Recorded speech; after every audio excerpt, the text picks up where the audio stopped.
Welcome to day 157 of our Let's Grow annual challenge. Sharon Horne-Ellstrom here, and we are talking about relationships and relationship growth all month long. And we're applying the SOAP framework, SOAP, standing for story, options, action, and progress. I love using ChatGPT and the AI for things because it makes up a different set of words for the acronym SOAP every single time I ask it a question, which cracks me up. But that is my user error, meaning I need to define exactly what it stands for every time I ask it to create a story or create a write-up for me for Guide 2 of our Let's Grow Annual Challenge private Facebook group page. Because there we're continuing Jeff and Rachel's work relationship story throughout the entire SOAP framework. And I'm using my relationship with myself. I just decided that yesterday. I'm like, I've got lots of relationships I could work on and could improve, but let's start with the number one relationship that we all have, and that is a relationship with ourselves. So today, the S in SOAP framework stands for story or situation. What is your current situation? That's the C. And the D is your desired story, your desired situation. What do you want it to be in order to create the relationship that you want so you can create the life that you want?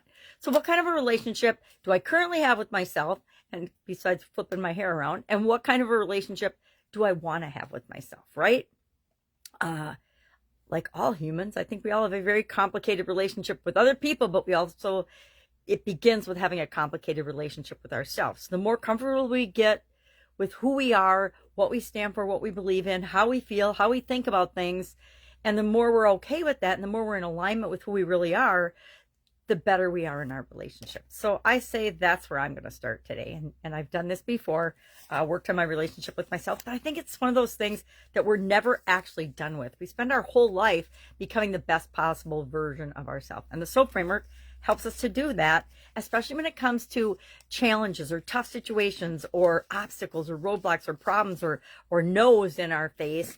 That's a great place to start. So today, all we're going to do is we're going to sit down for a minute or two, and you don't have to sit, you can stand, you can just think about it and ask yourself honestly, tell it like it is to yourself at least, right? What is my relationship, the relationship that I'm working on today, really like right now? What's the current situation? And the current situation is fluid and changes all the time.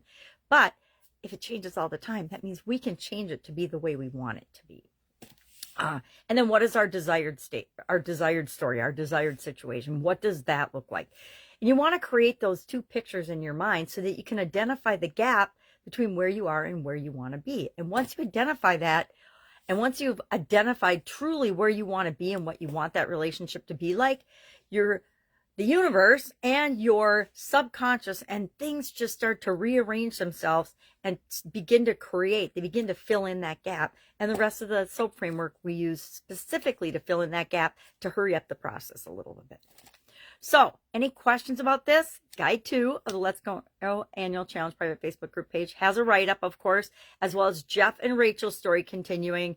And I think I also asked it to do relationship with oneself so that you can see some examples of that as well, since that's the one I'm doing.